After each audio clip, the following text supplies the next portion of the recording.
எல்லோருக்கும் வணக்கம் நண்பர்களே. இன்னைக்கு நம்முடைய பதிவில் தொடர்ந்து மேஷ ராசிக்கு வருகின்ற காலங்களாக எப்படிப்பட்ட சூழ்நிலை அமைய போகுது, உங்களுக்கான நற்பலன்கள் என்னென்ன, எந்தெந்த விஷயங்களை நீங்கள் ஜாக்கிரதையாக இருக்கணும்னு தெரிஞ்சுக்கணுமா, இந்த வீடியோவை கடைசி வரைக்கும் பாருங்கள். மேஷ ராசினர் பொதுவாகவே பார்த்தீங்கன்னா நீங்கள் வாழ்க்கையில் பல யோகத்தையும் நற்பலன்களை தொடர்ந்து பெறணும்னு நினச்சிங்கன்னா வருகின்ற ஒவ்வொரு செவ்வாய்க்கிழமை தோறும் முருகப்பெருமானுடைய கோவிலுக்கு சென்று முருகனை வழிபட்டு வாருங்க. இல்லைன்னா வாரம் வாரம் செல்ல முடியினாலும் ஏதாவது ஒரு செவ்வாய்க்கிழமையிலாவது, ஒரு மாதத்தில் வரக்கூடிய செவ்வாய்க்கிழமையில் நீங்கள் முருகப்பெருமானை வழிபட்டாவே போதுங்க. உங்களுக்கான நற்பலன்கள் தொடர்ந்து கொண்டே இருக்கும். இந்த வீடியோ உங்களுக்கு பயனுள்ளதாக இருக்கும், அதனால் கடைசி வரைக்குமே ஸ்கிப் பண்ணாமல் பாருங்கள். இந்த வீடியோவை பார்த்துட்டு இருக்கவங்க மேஷராசி நண்பர்களாக இருந்தேன், மறக்காமல் கமெண்ட் பாக்ஸில் பதிவிடுங்க.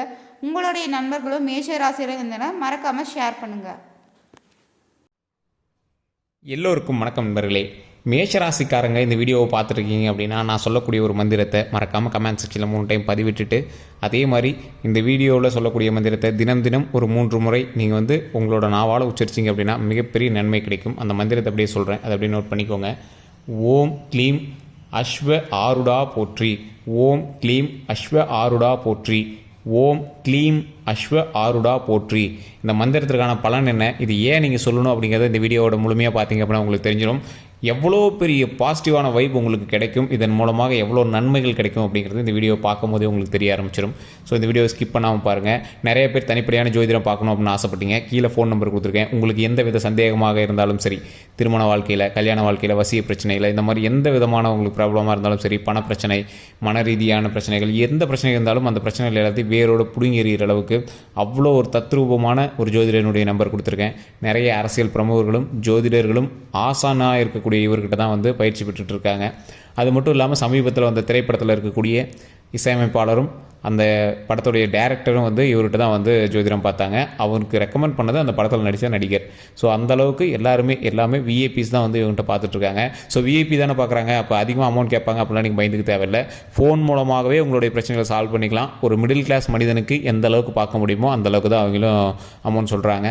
ஸோ உங்களுக்கு வேணும் அப்படின்னா நீங்கள் ஃபோன் பண்ணி பேசிவிட்டு உங்களுடைய பிறந்த தேதி, பிறந்த ஊர், பிறந்த நேரம் இதை சொன்னீங்க அப்படின்னாவே போதுமானது. உங்களுடைய எல்லா பிரச்சனைகளுக்கும் சொல்யூஷன் அவங்க சொல்லிடுவாங்க, ஃபோன் மூலமாகவே சொல்லிடுவாங்க. நீங்கள் பரிகாரம் அப்படிலாம் ஒன்றும் பெருசாக எதுவுமே கிடையாதுங்க. நீங்கள் வீட்டிலேருந்தே எளிமையாக பண்ணக்கூடிய எல்லா விஷயத்தையுமே அவங்க சொல்லிடுறாங்க. ஜஸ்ட் நீங்கள் ஜோதிடம் பார்க்குறதுக்கான இது மட்டும் பண்ணாவே போதுமானது. சரி சார், இப்போ இந்த மேஷ ராசியை பொறுத்த வரைக்கும் வரக்கூடிய காலங்கள் எப்படி இருக்க போது, அந்த காலங்களில் நீங்கள் என்னெல்லாம் செய்யணும் அப்படிங்கிறத இந்த வீடியோவில் சொல்ல போகிறோம். அடுத்த 12 நாட்கள் உங்கள் வாழ்க்கையில் திரும்பி பார்க்க முடியாத அளவுக்கு ராஜயோகம் தரக்கூடிய நாட்களாக அமைய போகுது. என்ன சார் திடீர்னு இந்த மேஷராசிக்கு இவ்வளோ பெரிய இது, நிறைய பேர் அதுன்னு சொல்கிறாங்க, அந்த பிரச்சனை இந்த பிரச்சனை சொல்கிறாங்க அப்படிங்கிறாங்க. இந்த 12 நாட்களும் உங்களுக்கு ஒரு வரப்பிரசாதமாக தரக்கூடிய ஒரு முக்கியமான நாட்கள் அப்படின்னு சொல்லலாம். இந்த 12 நாட்களில் நீங்கள் எல்லாம் தொடங்கணும் அப்படின்னு ஆசைப்பட்டீங்களோ அதெல்லாம் தொடங்கலாம். ஒரு எக்ஸாம்பிளுக்கு இப்போ இந்த மேஷராசிக்காரராக இருந்தீங்கன்னா கண்டிப்பாக உங்களோட வீடுகளில் ஏதோ ஒரு முக்கியமான சுப நிகழ்ச்சி நடத்துவதற்காக ஒரு விஷயங்கள் ஏற்பாடு பண்ணிகிட்டு இருப்பீங்க. அந்த சுப நிகழ்ச்சினால குடும்பமே மகிழ்ச்சியாக இருக்க போகுது. ஸோ அந்த மாதிரி விஷயங்கள் எல்லாமே எந்த நாட்களில் நடக்கும், உங்களுக்கு நல்ல நேரம் தான் நடக்கும். ஸோ அந்த மாதிரி நாட்கள் இனி வரக்கூடிய நாட்கள். இன்றையிலேருந்து காலகட்டத்தில் தொட்டு பார்த்தீங்கன்னா கிட்டத்தட்ட ஒரு 2 வாரங்களாக, இந்த 2 வாரங்கள் உங்களுக்கு நன்மை தரக்கூடிய நாட்கள்னே சொல்லலாம். அந்த நாட்களில் கண்டிப்பாக ஒரு சுப நிகழ்ச்சிகள் கண்டிப்பாக நீங்கள் நடத்திட்டு இருப்பீங்க. இது உண்மை அப்படின்னா மறக்காம கமெண்ட் செக்ஷனில் பார்த்துவிடுங்க. உங்களுக்கு ஃபங்க்ஷன் இல்லை அப்படின்னாலும் உங்களோட சொந்தக்காரருக்காவது யாருக்காவது நீங்கள் முதன்மையாக நின்று பண்ணக்கூடிய அளவுக்கு ஒரு ஃபங்க்ஷன் கண்டிப்பாக இருந்துகிட்ருக்கு. இந்த ஃபங்க்ஷனில் உங்களுக்கு நல்ல ஒரு மகிழ்ச்சி தரக்கூடிய தருணம் மட்டும் இல்லாமல் இன்னும் நிறைய நன்மைகள் இருக்குது, நிறைய மகிழ்ச்சிக்கான தருணங்கள் இருக்குது.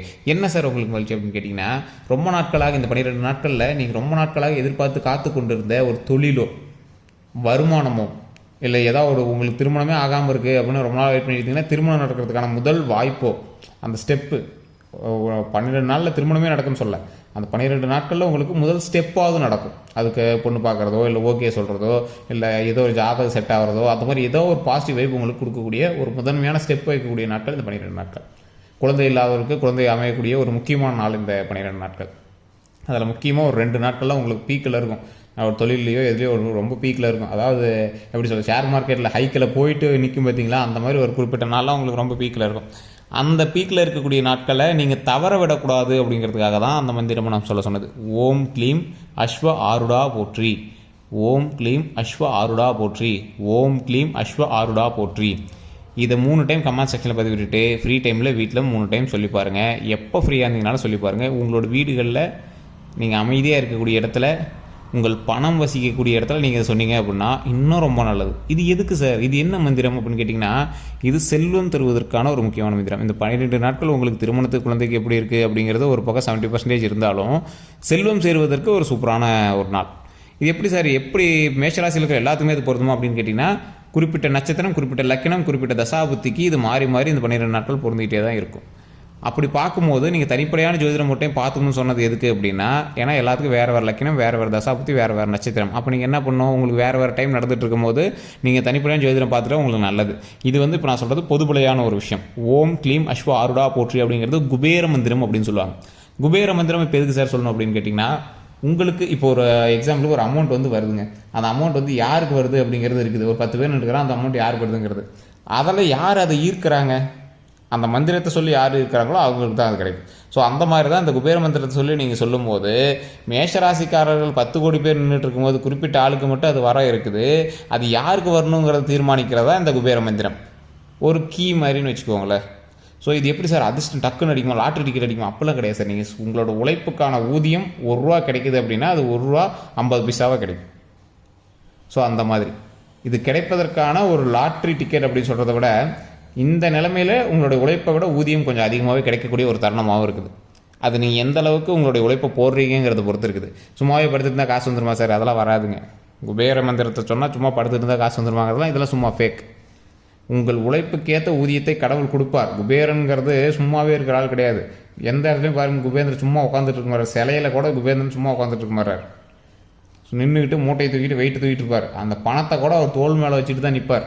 ஸோ அந்த மாதிரி ஒரு லக்ஷ்மி கடாட்சம் பொருந்திய மிகப்பெரிய ஒரு ராஜ அலங்காரம் கொண்ட குபேரன் வணங்கும் மந்திரம் தான் இந்த ஓம் க்ளீம் அஸ்வ ஆருடா போற்றி அப்படின்னு சொல்லக்கூடியது.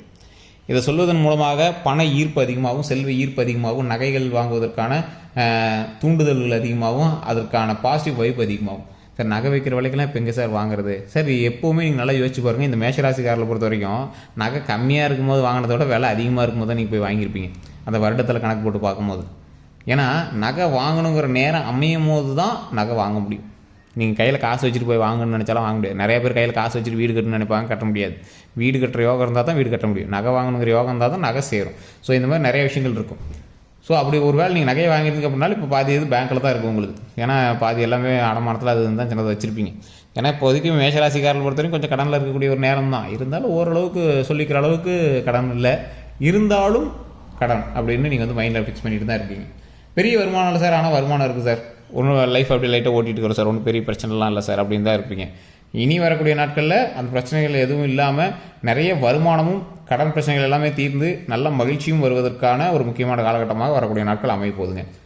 நல்ல ஒரு செல்வந்தராக, ஊரில் மதிக்கக்கூடியவராக, இன்னைத்து காலகட்டத்திலையும் ஒரு பொது சேவையில் இருக்கக்கூடியவராக வாழ்ந்துட்டு வந்துட்டு இருக்கு உங்களுக்கு இனி வரக்கூடிய காலங்கள் இன்னும் கௌரவத்தை அதிகமாக வரும்.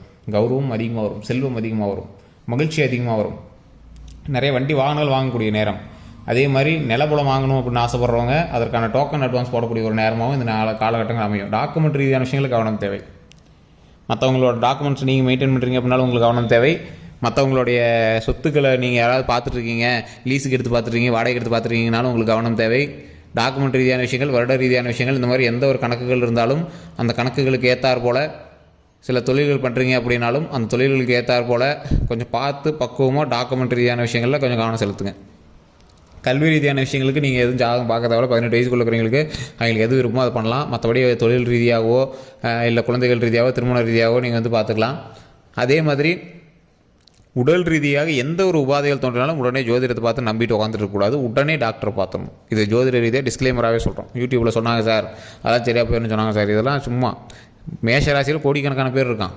ஸோ மேஷராசியில் இருக்கிற அத்தனை பேர்த்துக்கு இது வந்து பொருந்துமான்னு கேட்டால் இது பொருந்தாது. வீடியோலேயே நாங்கள் தெளிவாக சொல்கிறோம். ஏன் பொருந்தாது? ஒவ்வொருத்தருக்கும் வேறு வேறு தசாபுத்தி, வேறு வேறு நட்சத்திரம், வேறு வேறு லக்கினம், உங்கள் கூட இருக்கக்கூடிய மற்ற ராசிகள் வேறு, நீங்கள் இருக்கக்கூடிய லொக்கேஷன் வேறு. ஸோ அதற்கு தகுந்தாற் போல தான் தனிப்படையான ஜோதிடம் பார்க்கணும் அப்படின்னு ஆசைப்பட்டது. ஸோ தனிப்படையான ஜோதிடம் பார்த்து தான் உங்களுக்கு வந்து எதுவுமே கிளியராக சொல்ல முடியும். ஸோ அதனால தான் இது வந்து பொது பலனாக மட்டும் பாருங்கள். உடல் ரீதியாக எந்த ஒரு விஷயம் இருந்தாலும் உடனே நீங்கள் வந்து டாக்டரை பாருங்கள். மேஷராசியை பொறுத்த வரைக்கும் உடல் ரீதியான உபாதைகள், சின்ன சின்ன உபாதைகள் இருப்பதற்கான சாத்தியக்கூறுகள் இருக்குது. உடல் உஷ்ணம், அதே மாதிரி உடல் ரீதியாக ரத்தம் சம்மந்தப்பட்டது நரம்பு சம்மந்தப்பட்ட விஷயங்கள்லாம் கொஞ்சம் கவனம் தேவை. நல்லா தூங்கி எந்திரிங்க. உடம்புக்கு வந்து ரெஸ்ட்டு கொஞ்சம் நீட்டாக ரெஸ்ட் எடுத்துகிட்டு ஒர்க்கை பாருங்கள். ரொம்ப படாத பாடுபட்டு உழைக்கிற சார், ஹெவியாக ஒர்க்கு போகிறோம் சார், போடலாம். அதுக்கு தகுந்தாற் போல் உடலுக்கும் கொஞ்சம் கேப் விட்டு பண்ணணும். மற்றபடி ஒன்றும் பெரிய இஷ்யூஸ் கிடையாது. இருந்தாலும் ஏதாவது சின்னதாக ஒரு விஷயம் இருந்தாலும் உடனே டாக்டரை பார்த்துடணும்.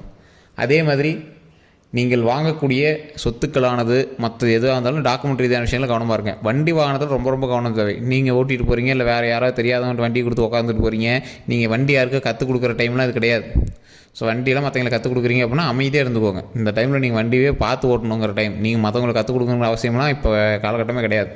ஸோ அந்த விஷயத்தில் கொஞ்சம் கவனமாக இருங்க. உங்களோட வண்டி வேறு எவனா எடுத்துகிட்டு போயிட்டாருன்னு லிஃப்ட் கேட்குறான், வண்டி கேட்குறான் அப்படின்னா கேட்டிங்கன்னா கொஞ்சம் பார்த்து பக்குவமாக பார்த்து பண்ணுங்கள். உங்களுடைய பெயரில் ஓடக்கூடிய வாகனங்கள் டிரைவர்கள் ஓட்டிட்டு இருந்தாங்க அப்படின்னா அதில் கொஞ்சம் கவனமாக செலுத்துங்க. அதில் கொஞ்சம் வண்டி பார்த்து ஓட்ட சொல்லுங்கள். லோடு எடுத்துகிட்டு போகிறாங்க, அதை எடுத்துகிட்டு போகிறாங்கன்னா கொஞ்சம் கவனமாக ஓட்ட சொல்லுங்கள். அவ்வளோதான். மற்றபடி ஒன்றும் பெரிய இஷ்யூஸ் கிடையாது. இந்த விஷயங்கள் உங்களுக்கு ஓகே அப்படின்னா, இதில் ஏதாவது கருத்துக்கள் இருக்குது அப்படின்னா மறக்காம கமெண்ட் செக்ஷனில் பதிவிடுங்க. வேறு எந்த கருத்துக்கள் இருந்தாலும் கீழே ஃபோன் நம்பரில் டிஸ்கிரிப்ஷனில் ஃபோன் நம்பர் கொடுத்துருக்கேன். ஃபேஸ்புக்கில் பார்த்துருக்கீங்க அப்படின்னா ஸ்க்ரீன்லேயே ஃபோன் நம்பர் இருக்குது. நீங்கள் ஃபோன் பண்ணி உங்களுடைய பிரச்சனைகள் எதுவாக இருந்தாலும் பேசி சால்வ் பண்ணிக்கலாம். அதே மாதிரி இந்த வீடியோவை நீங்கள் பார்த்துருக்கீங்க, பிடிச்சிருக்கு அப்படின்னா லைக் பண்ணுங்கள், உங்களோட நண்பர்களுக்கு பகிருங்க. இதுவரை நம்ம சேனலை சப்ஸ்கிரைப் பண்ணாமல் தான் சப்ஸ்கிரைப் பண்ணிக்கோங்க. பக்கத்தில் பெல் பண்ணால் மறக்காமல் ப்ரெஸ் பண்ணிக்கோங்க. ஃபேஸ்புக்கில் பார்த்துருக்கீங்க அப்படின்னா குரூப்பில் ஷேர் பண்ணிட்டு உங்களோட நண்பர்களுக்கு பகிருங்க. எல்லோருக்கும் நன்றி நண்பர்களே.